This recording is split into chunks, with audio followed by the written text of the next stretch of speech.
பழத்தோட்ட ஊழியங்கள் கர்த்தரருளின ஊழியங்கள் திராட்சை பழத்தோட்ட ஊழியங்கள் கர்த்தரருளின ஊழியங்கள் அவரில் நிலைத்திருந்து கனி கொடுப்போம் கர்த்தர் வாய்க்க செய்வார் அவரில் நிலைத்திருந்து கனி கொடுப்போம் கர்த்தர் வாய்க்க செய்வார் துதி உமக்கே துதி உமக்கே துதி உமக்கே என்றுமே என்றும் துதி உமக்கே துதி உமக்கே துதி உமக்கே என்றுமே என்றும் துதி உமக்கே என்றுமே என்றும் துதி உமக்கே என்றுமே திராட்சை பழத்தோட்ட ஊழியங்கள் கர்த்தரருளின ஊழியங்கள் திராட்சை பழத்தோட்ட ஊழியங்கள் கர்த்தரருளின ஊழியங்கள் அவரில் நிலைத்திருந்து கனி கொடுப்போம் கர்த்தர் வாய்க்க செய்வார் அவரில் நிலைத்திருந்து கனி கொடுப்போம் கர்த்தர் வாய்க்க செய்வார் துதி உமக்கே துதி உமக்கே துதி உமக்கே என்றுமே என்றும் துதி உமக்கே துதி உமக்கே துதி உமக்கே என்றுமே என்றும் துதி உமக்கே என்றுமே என்றும் துதி உமக்கே என்றுமே திராட்சை பழத்தோட்ட ஊழியங்கள் கர்த்தரருளின ஊழியங்கள் திராட்சை பழத்தோட்ட ஊழியங்கள் கர்த்தரருளின ஊழியங்கள் அவரில் நிலைத்திருந்து கனி கொடுப்போம் கர்த்தர் வாய்க்க சிறியவனை பொழுதிலிருந்தும் எளியவனை குப்பையிலிருந்தும் எடுத்து உயர்த்தி ராஜாக்களோடும் பிரபுக்களோடும் வந்து இருக்கச் செய்கிற அருமை ஆண்டவர் இயேசு கிறிஸ்துவின் இனிதான நாமத்தினாலே இந்த சத்தத்தை கேட்கின்ற அனைத்து தேவனுடைய பிள்ளைகளுக்கும் என்னுடைய அன்பின் வாழ்த்துக்கள். நீங்கள் கோடா கோடியை பெருகுவீர்களாக, உங்களுடைய பிள்ளைகள் கோடா கோடியை பெருகுவார்களாக என்று வாழ்த்துகின்றேன், ஆசீர்வதிக்கின்றேன். பிரியத்துக்குரியவர்களே, உங்களை பார்ப்பது அதிக சந்தோஷம். ஒவ்வொரு வாரமும் சனிக்கிழமை ஒவ்வொரு ஊருக்கு சென்று நாம் ஊழியம் செய்கிறோம். இந்த வாரம் சனிக்கிழமை கர்த்தருடைய பிள்ளைகளை நாகர்கோவிலுக்கு வருகிறோம். WCC காலேஜுக்கு மேற்கு பகுதியில் வந்துக்கிட்டே இருக்கேன். நேர் ரோடு விஜயதாமண்டத்துக்கு அடுத்தாப்பில் இருக்கிற OMC ஹால் காலை 10 மணிக்கு ஆரம்பித்து 1 மணிக்கு முடியும். கூட்டத்து நிறைவிலே உங்களுடைய விடுதலைக்காக அடியால் நான் தனித்தனியாக ஜெபிப்பேன். இயேசு உங்களுக்கு அற்புதம் செய்வார். அதோடு கூட அங்கு வருகிற அனைவருக்கும் மிக சிறப்பான உணவு வழங்கப்படும் என்பதையும் நாம் தெரிவித்துக் கொள்கிறோம். பிரியத்துக்குரியவர்களே, திரளாக திரண்டு வரும்படியாக அழைக்கின்றேன். ஊழியத்தின் சார்பாய் கெட்டப்பட்டு நடத்தப்பட்டு வருகிற அடைக்கலான் குருவி எனப்பட்ட ஆவிக்குரிய முதியோர் இல்லத்திற்காக ஜெபியுங்கள். நிறைய பேர் அங்கே தங்கியிருக்கிறாங்க. இன்னும் ஏராளமான இடங்கள் அங்கே இருக்கிறது. நல்ல ஊழியக்காரர்கள் குருவானவர்கள் வந்து தினந்தோறும் அவர்கள் ஜெபத்தில் நடத்துகிறாங்க. அங்கே அவர்களுக்காக ஏராளமான வசதிகளை நாம் செய்திருக்கிறோம். நல்ல சாப்பாடு 3 நேரமும் கொடுக்கப்படுகிறது. எனவே இதையெல்லாம் நீங்கள் மனதில் வைத்து கொள்ள வேண்டும் என்று உங்களை அன்பாக அழைக்கின்றோம். பிரியத்துக்குரியவர்களே, இந்த அடைக்கலான் குரிய முதியோர் இல்லத்தை, ஆவிக்குரிய முதியோர் இல்லத்தை அநேகருக்கு அறிமுகப்படுத்துங்கள். நம்முடைய ஊழியத்தின் சார்பாக ஒவ்வொரு வருடமும் கிறிஸ்மஸ் டைமில் அநேக ஏழைகளுக்கு நாம் உணவளித்து கிறிஸ்மஸ் விருந்து, மட்டன் விருந்து அளிக்கிறோம். உங்கள் வீடுகளில் ஆட்டுக்கடாக்களை வளர்ப்பீர்கள் என்றால், குட்டிகளை வளர்ப்பீர்கள் என்றால், நீங்கள் விரும்பினால் தாராளமாக இதை கொடுக்கலாம். கிறிஸ்மஸ் விருந்துக்கு அது பயன்படுத்தப்படும். அது மாத்திரமல்ல, 1000 சேலைகளும் மற்றும் 500 pant shirt, white colour shirt, black colour pants தேவைப்படுகிறது. விரும்பினால் உங்கள் குடும்பத்தின் சார்பாக அளிக்கலாம்.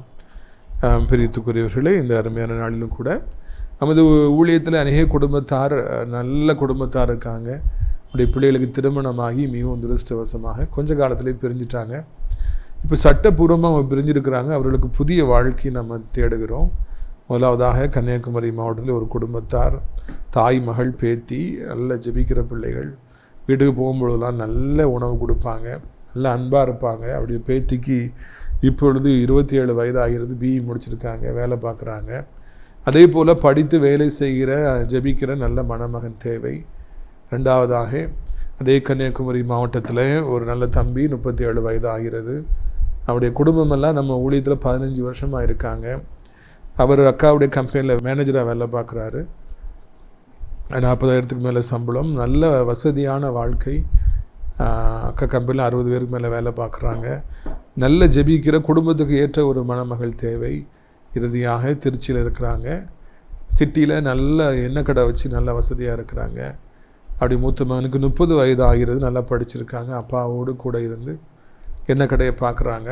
அவர்களுக்கு ஏற்ற குடும்பத்துக்கு ஏற்ற ஒரு மணமகள், ஜெபிக்கிற மணமகள் தேவை.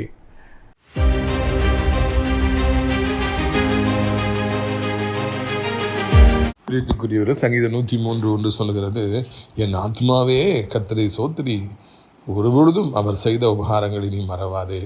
கர்த்தர் நமக்கு கற்றுக் கொடுக்கிற மிகப்பெரிய பாடம் என்னவென்றால், யார் நமக்கு என்ன உதவி செய்தாலும் அதை நாம் மறக்கவே கூடாது. அதை ஞாபகத்தில் வைத்து கொண்டே இருக்க வேண்டும். ஆனால் இன்றைய வாலிபர்களை பாருங்கள், பெற்றோர்கள் எவ்வளவு அரும்பாடுபடுகிறார்கள், பாலூட்டி சீரூட்டி வளர்க்கின்றார்கள். ஆனால் ஒரு பொழுதும் அதை அவர்கள் நினைப்பதே கிடையாது. அவர்கள் சண்டை போடுறது, திட்டுறது, அடிக்கிறது, அப்படிதான் இருக்கிறாங்க. இன்னும் வளர வளர எத்தனையோ மக்கள் சம்மந்தமே இல்லாவிட்டாலும் எவ்வளவோ உதவி செய்கிறார்கள். அது பாஸ்டராக இருக்கலாம், டீச்சராக இருக்கலாம், யாரும் சம்மந்தமே இல்லாத ஆளாக இருக்கலாம். அப்படி தூக்கி ஏணியில் ஏற்றி விட்றாங்க. ஏணியில் ஏறணும்னு மக்கள் இன்றைக்கு அரசியலாக இருக்கட்டும், எதுவாக இருக்கட்டும், உடனே செய்கிற முதல் காரியம் அதை ஏணியை மிதித்து தள்ளுறாங்க. அப்போ தான் நீ எனக்கு போட்டியாக இருக்க மாட்டான் என்று சொல்லி. பிரியத்துக்குரியவர், இல்லவே இல்லை. நாம் காண்கிற இந்த உலகத்து மக்களுக்கு நன்றியோடு இல்லாவிட்டால் காணாத ஆண்டவருக்கு எப்படி நன்றியோடு இருக்க முடியும்? இல்லவே இல்லை. கடவுளுக்கும் நன்றியோடு இருக்க வேண்டும் என்பது உண்மைதான். அதை போலவே மனிதர்களுக்கும் பெற்றோர்களுக்கும் கடைசி வரைக்கும் நாம் நன்றியோடு இருக்க வேண்டும்.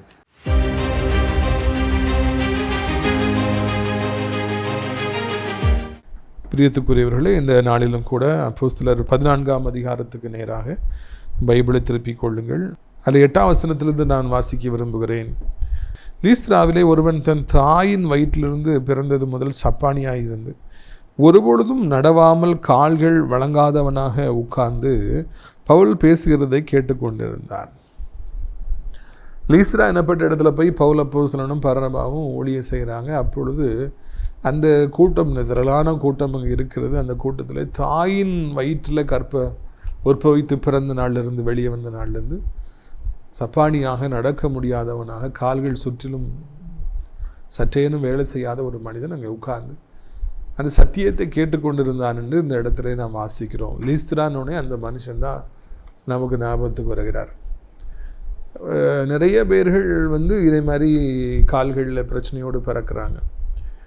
நான் வேலை பார்க்குற காலேஜில் ஒரு தம்பி எனக்கு தெரியும், ஒரு கால் நல்லாயிருக்கும், இன்னொரு கால் சரியாக இருக்காது. துள்ளி துள்ளி அவர் வருவார். நல்ல பையன், நல்லா படிக்கிற பையன், மரியாதை தெரிந்த பையன். ஆனால் ஒரு கால் நல்லா இருக்குது, இன்னொரு கால் சரியாக இல்லை. துள்ளி துள்ளி வர வேண்டிய ஒரு சூழ்நிலை அல்லவா? இதே போல் கால்களில் பலகீனமுடையவர்களாக பிறந்திருக்கிறவர்கள் எத்தனை பேர் இருக்காங்க. எனது சொந்த குடும்பத்திலேயே, மாமா குடும்பத்திலேயே ஒரு பிள்ளை மூளை வளர்ச்சி இல்லாத பிள்ளையாக பிறந்திருக்கிறான். 10 வயதாகியும் இன்னும் படுத்த படுக்கையாகவே அவன் இருக்கிறான். தாய் தகப்பனுக்கு எவ்வளோ வேதனையாக இருக்கும். எவ்வளவோ பிள்ளைகள் குறைவுள்ளவர்களாக இன்றைக்கி பிறக்கிறாங்க பிசிக்கலி. இன்னொரு பக்கம் எவ்வளவோ குடும்பங்களில் பிள்ளைகள் இன்றைக்கு முரட்டாட்டமுடைய பிள்ளைகளாக, கீழ்ப்படியாத பிள்ளைகளாக, அடிக்கிற பிள்ளைகளாக, எதுக்கிற பிள்ளைகளாக, கெட்ட வார்த்தை பேசுகிற பிள்ளைகளாக, பெற்றோருக்கு முள்ளாக எத்தனையோ பிள்ளைகள் பிறந்திருப்பதை நாம் காண்கிறோம். நிறைய பிள்ளைகள் அப்படி இருக்காங்க. போதைக்கு அடிமைகளாக இருக்கிறாங்க. படிக்காவே போக மாட்டேன்னு சொல்லி அடம் பிடித்து ரோட்டில் சுற்றுற, படிக்க வேண்டிய வயதில் ரோட்டில் கெட்ட நண்பர்களோடு கூட சுற்றுகிற பிள்ளைகளை பார்க்கிறோம். பெற்றோர் கண்ணீர் வடிக்கிறாங்க. எவ்வளவோ பேர்கள் இன்றைக்கு தங்கள் வாழ்க்கையிலே கெட்ட பழக்கங்களினாலே, குடி பழக்கத்தினாலே நடைப்பிணங்களாக வாழ்வதை பார்க்கிறோம். ஏதோ ஒரு சம்பவம் அதிர்ச்சியாக நடைபெற்றபடியினாலே, அவர்களை அதிர்ச்சியுற செய்தபடியினாலே, அதன் பிறகு அவர்கள் மென்டலாக பேலன்ஸை இழந்து நார்மல் லைஃப்லேருந்து கீழே அவங்களால நார்மலாகவே வாழ முடியாது, படிக்க முடியாது, வேலைக்கு போக முடியாது, நடைப்பணமாக இருக்கிறாங்க. அப்படி நிறைய பேர்களை காண்கிறோம். இதே போல மக்களுக்கு ஒருவருக்குத்தான் அந்த நாளிலே பவுல் அப்போஸ்தலன் பிரசங்கம் செய்து கொண்டிருந்தார். குறைகளுள்ள மனிதர்களுக்காக ஊழியம் செய்வதுதான் ஊழியம். தேவையின் மத்தியில் இருப்பவர்களுக்கும், போராட்டங்களின் மத்தியில் இருப்பவர்களுக்கும், பிசாசு கட்டுகளில் இருப்பவர்களுக்கும், போதை அடிமைத்தனங்களில் இருப்பவர்களுக்கும் தான் நாம் ஊழியங்களை செய்கிறோம். ஊழியத்தை ஆரம்பித்த புதுசில் ஆசிரியத்தில் நிறைய வாலிபர்கள் வருவாங்க. அப்போ அந்த வாலிபர்கள் கொஞ்சம் கொஞ்சமாக தொடப்பட்டாங்க. அதில் ஒரு வாலிபன் அவன் சிறைச்சாலைக்கெல்லாம் போயிட்டு வந்தான், கூட்டங்களுக்கு வர ஆரம்பித்தான்.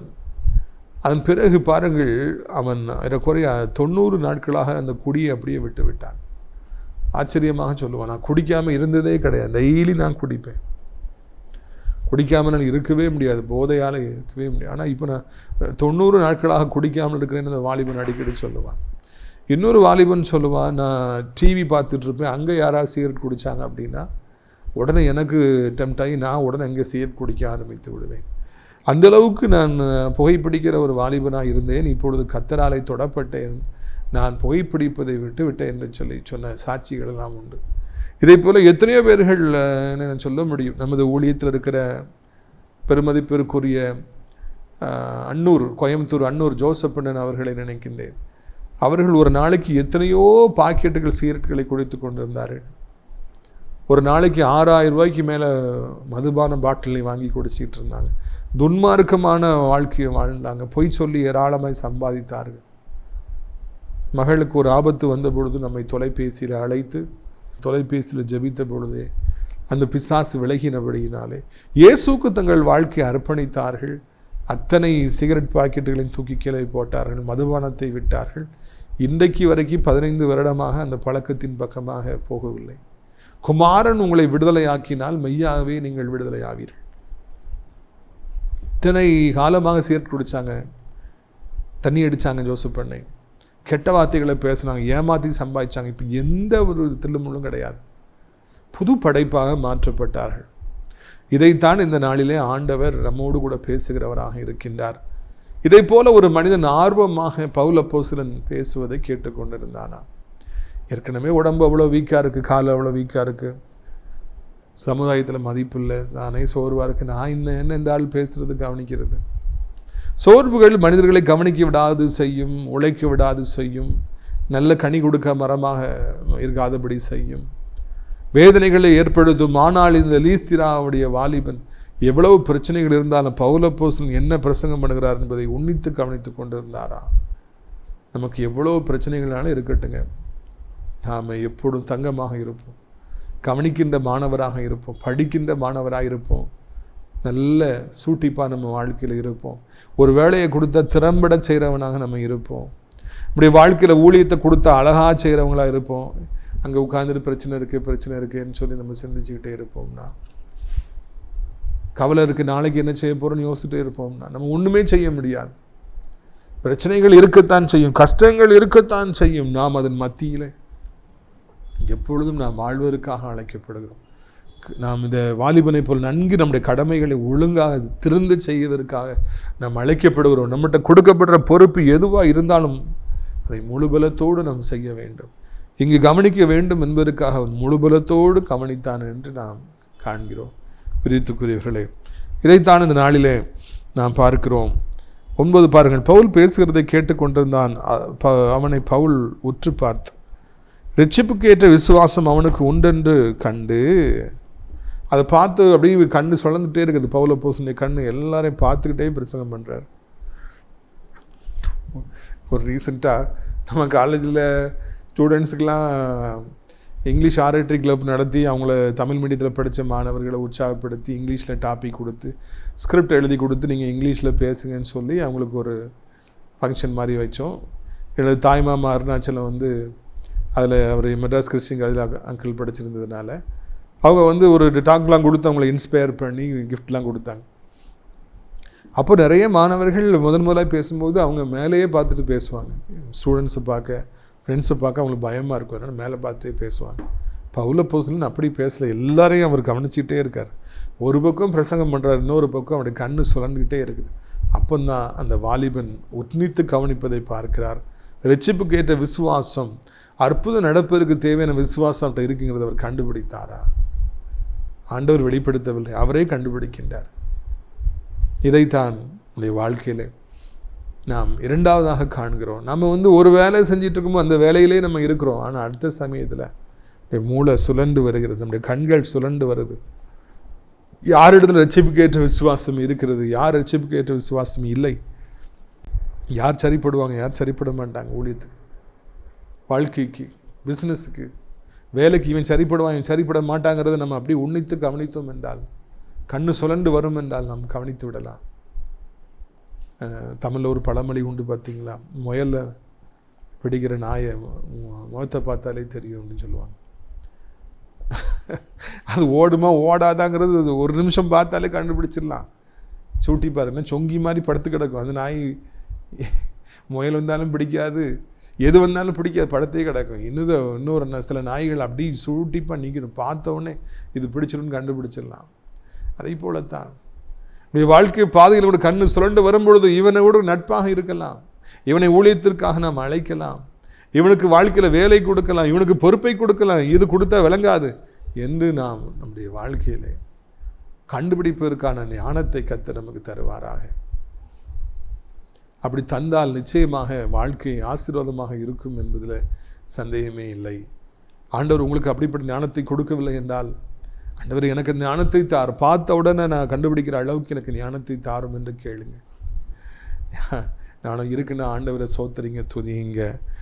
அதோட முடியல பாருங்கள். 10ஆம் வசனம் சொல்லுகிறார், நீ எழுந்து காலூன்றி நிமிர்ந்து நில் என்று உரத்த சத்தத்தோடு சொன்னான். உடனே அவன் குதித்தெழுந்து நடந்தான்.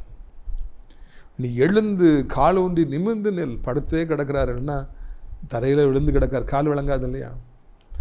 நீ எழுந்து நிமிர்ந்து காலூன்றி நெல் என்று சொல்லி உரத்த சத்தமாக, பலத்த சத்தமாக பவுல் அப்போஸ்தலன் சொல்கிறார். 1000 மக்கள் அங்கே நிற்கிறாங்க. அதில் கரெக்டாக அந்த வாலிபனை அவர் பாயிண்ட் அவுட் பண்ணுறார். பண்ணிடே நீ எழுந்து காலூன்றி நெல், குதித்து எழும்புன்னு சொல்லி ஒரு கட்டளை கொடுக்குறார். அதுக்கு முக்கிய காரணம் அவர்கிட்ட ஏற்கனவே விசுவாசம் இருக்குங்கிறத அவர் கண்டுபிடிச்சிட்டார். ஆண்டவர் அற்புதம் செய்வதற்கு தடையில்லை என்பதை உணர்ந்து விட்டார். உடனே உரத்த சத்தத்தோடு விசுவாசமாக எல்லோரும் பார்த்து கொண்டிருந்த பொழுதே அவர் அங்கே சத்தமாக அந்த கட்டளையை கொடுப்பதை பார்க்கிறோம். எனக்கு மிகவும் ஆச்சரியமாக இருந்தது. எவ்வளவு ஒரு விசுவாச வீரனாக அப்போஸ்தலனாகிய பவுல் இருக்கார். ஊழியம் செய்கிறவர்களுக்கெல்லாம் இதை கவனிக்கணும். இவர் எந்தின்னு சொல்லி அவன் எந்திக்கலைன்னா எல்லாம் முடிஞ்சு போயிடும், அவ்வளோதான், ஊழியத்தை மூட வேண்டியதான். ஆனால் அவருக்கு எவ்வளோ விசுவாசம் இருக்குது பார்த்தீங்கன்னா, நீ எழுந்து குதித்தெழுந்து காலூன்றி நெல், அவன் கால் நடக்கும் பாரு அப்படின்னு சொல்லி அவர் சொல்கிறார். விசுவாசிக்கிற மனதுக்குள்ளே அவ்வளோ விசுவாசம் இருக்குது. ஊழியத்துடைய மூலதனம் வேறு எதுவுமே கிடையாது, விசுவாசம்தான். The only investment for all ministry is nothing but your faith. ஊழியக்காரர்களுக்கும் தேவனுடைய பிள்ளைகளுக்கும் விசுவாசம் தேவை. நீ எந்திப்பா, பிரசங்கம் பண்ணிட்டு இருக்க ஆள் திடீர்னு நிப்பாட்டிட்டு நீ எந்தி காலூன்றி நில்லுன்னு சொல்லி, தாயின் கருவிலிருந்து வந்து நாள் முதற்கொண்டு வெளியே வந்த நாள்லேருந்து, கற்பத்திலேருந்து வந்த நாள்லேருந்து சப்பானியாக இருக்கிற ஒரு மனுஷனை பார்த்து சொல்கிறாரு. உடனே அவன் குதித்தெழுந்து எழும்பினான், அதன்படி ஆயிற்று. அவன் கால்கள் புதிய கால்களாக, வலிமையான கால்களாக, பலமுள்ள கால்களாக மாறின. ஜனங்கள் எல்லாம் ஆச்சரியப்பட்டு போனாங்க என்று நான் காண்கிறோம். அந்த வார்த்தையில் எவ்வளோ வல்லமை இருக்குது பார்த்தீங்களா, பவுல் அப்போஸ்தலன் வார்த்தையில். ஆதியிலே ஆண்டவர் என்ன சொன்னார்? ஆதியாகமங்களை வாசித்திருக்கீங்களா? உண்டாகட்டும், இது உண்டாகட்டும், அது உண்டாகட்டும், உண்டாகட்டும், வார்த்தையை அனுப்பிக்கிட்டே இருந்தார். எல்லாம் அப்படியே உண்டாக ஆரம்பித்தது. நட்சத்திரங்கள், சூரியன்கள், தாவரங்கள், எல்லாம் பறவைகள் எல்லாம் உண்டாகட்டும், உண்டாகட்டும், மரங்கள் உண்டாகட்டும், செடிகள் உண்டாகட்டும், மச்சங்கள் உண்டாகட்டும், உண்டாகட்டும், வார்த்தையை அனுப்பிக்கிட்டே இருக்கிறாரு. எல்லாம் அப்படியே உண்டாக ஆரம்பித்தன. இவ்வளோ அழகான உலகமாக 6 நாட்களில் கர்த்தர் இந்த உலகத்தை உண்டாக்கினார். அவருக்கு இருந்தது ஒரே ஒரு மூலதனம், வார்த்தை. வார்த்தையினாலே உலகம் உருவாயிற்று. இங்கே இந்த வார்த்தையினாலே உனக்கு கால்கள் உருவாகிற்று. அந்த வாலிபன் குதித்தெழுந்தான், ஆண்டவரை மகிமைப்படுத்தினான். ஜனங்கள் எல்லாம் ஆச்சரியப்பட்டார். உங்கள் வார்த்தைக்கு எவ்வளோ வல்லமை உண்டென்று உங்களுக்கே அநேக நேரங்களில் தெரிவதில்லை. You yourself don't know how much strength your words are having, and that is the reason why. அதனால தான் அற்புதங்கள் வாழ்க்கையில் நடப்பதில்லை. miracles are not happening. உங்களுக்குன்னு ஒரு அதிகாரத்தை ஆண்டவர் கொடுத்துருக்கார். கர்த்தருடைய பிள்ளைன்னா நீங்கள் பவுல் அப்போஸ்தலன் மாதிரி அழைக்கப்பட்டிருக்கீங்கன்னா, ஆண்டு ஊழியத்தை செய்வீங்கன்னா, நீங்கள் ஜெபிக்கிற ஒரு மனுஷனாக இருப்பீங்கன்னா, யாருக்கும் இல்லாத ஒரு பலனை ஆண்டவர் உங்களுக்கு தந்திருக்கின்றார். யாருடைய வாழ்க்கையிலும் இல்லாத ஒரு முக்கிய கிருபையை கர்த்தர் உங்களுக்கு தந்திருக்கிறார். நீங்கள் வாயை திறந்த உடனே அற்புதம் நடக்கும், அதிசயம் நடக்கும். இதைத்தான் உங்களுக்கு நான் அறிவிக்கும்படியாக விரும்புகிறேன். பிரியத்துக்குரியவர்களே, இது நீங்கள் அறிந்திருக்கிறீர்களா? இது நீங்கள் உணர்ந்திருக்கிறீர்களா என்று நீங்கள் சிந்தித்து பாருங்கள். தேவனுடைய வல்லமை உங்கள் வாழ்க்கையில் வருகிற பொழுது, கர்த்தருடைய வல்லமை உங்கள் வாழ்க்கையில் வருகிற பொழுது நிச்சயமாக இவை நடக்கும். நிச்சயமாக இது உங்கள் வாழ்க்கையில் வரும். நிச்சயமாக என்ன நீங்கள் சொன்னாலும் அப்படி நடக்கும். ஒரு தாயின் கற்பத்திலேருந்து வெளியே வந்தவன் சப்பானியாக இருந்தவன் நடந்துட்டான் அப்படின்னா அதுக்கு அந்த வார்த்தை தான் காரணம். அப்படின்னா பவுல் அப்போஸ்தலனுக்கு அவ்வளோ வல்லமை இருந்திருக்குன்னா உங்கள் வார்த்தையிலும் அவ்வளோ வல்லமை இருக்கும். யாருக்கு நீங்கள் என்ன சொன்னாலும் அது அப்படியே நடக்கும். உங்கள் வார்த்தைகளுக்கு அவ்வளோ வல்லமை இருக்கிறது என்பதை முதலாவது உணருங்கள். தேவர் அப்படி உணராததுனால தான் வாழ்க்கை வெறுமையான ஒரு வாழ்க்கையாக இருக்குது. சொல்றார், சத்தம் போட்டு சொல்றாரு. அவன் டக்குன்னு குதிச்சு எழுதுறான். அந்த ஊர் மக்கள்லாம் பரவசப்பட்டு அவங்க என்ன சொல்றாங்க பாருங்க. பவுல் செய்த ஜனங்கள் கண்டு தேவர்கள் மனுஷரூபம் எடுத்து தம்மிடத்தில் இறங்கி வந்திருக்கிறார்கள் என்று லிக்கோனியா பாஷையில் சத்தமிட்டு சொன்னார்கள். ஓ காட் சேவ் கம் டவுன், கடவுளே நம்மத்தில் இறங்கி வந்துட்டார். கர்த்தரை அறியாத இந்த மக்கள் எல்லாம் மிகவும் ஆச்சரியப்பட்டு பரவசப்பட்டார்கள் என்று நாம் வாசிக்கிறோம். அதிசயங்கள் அற்புதங்கள் நடக்கிற பொழுது பரவசங்கள் உண்டாகும். அந்த வாலிபனுக்கு பரவசம், குடும்பத்தாருக்கு பரவசம், அந்த மக்களுக்கு பரவசம். தேவ நாம பரலோகத்திலே அது உயர்த்தப்பட்டது என்று நாம் காண்கிறோம். இன்றைக்கு இந்த மாதிரி அதிசயங்கள் அற்புதங்கள் நடப்பதெல்லாம் மிகவும் அபூர்வமானதாக மாறிவிட்டது, குறிஞ்சி மலராக மாறிவிட்டது. ஏனென்றால் அதிசய அற்புதம் நடந்தால் உடனே 1000 பேர் குறை சொல்கிறாங்க. ஏதோ வேறு மாதிரி பண்ணிட்டாங்க, இதை நம்பாதீங்க, இந்த மாதிரி ஊழியக்காரில் ஏற்றுக்கிடாதீங்க, அந்த மாதிரிலாம் ட்ரெண்டிங் போகுது. ஆனால் அதிசயம் அற்புதம் நடக்க வேண்டும் என்பது தேவ சித்தமாக இருக்கிறது. அந்த இடத்துல ஒரு பெரிய எழுப்புதல் ஏற்பட்டதற்கு இது ஒரு காரணம் என்பதை நாம் மறக்க முடியாது. எனவே பிரியத்துக்குரியவர்களே, உங்கள் வாழ்க்கையில் நீங்கள் வெற்றி பெற வேண்டும் என்றால் உங்கள் வாயின் வார்த்தைகளுக்கு எவ்வளோ வல்லமையாண்டு தந்திருக்கிறார் என்பதை மறந்துடாதீங்க. உங்கள் பிள்ளைகளை அப்படியே ஆசீர்வதிங்க, அப்படியே நடக்கும். யாக்கோபு என்ன அன்றைக்கி ஈசாக்கு என்ன சொன்னாரோ அப்படி தான் யாக்கோபுடைய வாழ்க்கையிலும் ஏசா வாழ்க்கையில் நடந்துச்சு. யாக்கோபு 12 பிள்ளைகளுக்கு என்ன சொன்னாரோ அதுதான் இன்னைக்கு வரைக்கும் நடக்கிறது. அந்த மகாபரிய தேவனுடைய பிள்ளைகளுடைய வாழ்க்கையிலே அவருடைய வார்த்தைகளுக்கு அவ்வளவு வல்லமை இருந்ததை நாம் காண்கிறோம். அவர்களுடைய வம்சாவளியில் நாம் வருகிறோம். நம்முடைய வார்த்தைகளுக்கும் கூட அவ்வளவு வல்லமை உண்டு என்பதை நாம் மறந்துவிடக்கூடாது. நான் ஒன்றுத்துக்காக மாட்டேன், நான் எதுக்கும் ஆக மாட்டேன், எனக்கு சொத்து இல்லை, எனக்கு வீடு இல்லை, அது இல்லை, இது இல்லைன்னு சொல்லி அநேக நேரங்களிலே நாம் கலங்கி போகின்றோம். அநேக நேரங்களிலே நாம் வருத்தப்படுகிறோம்.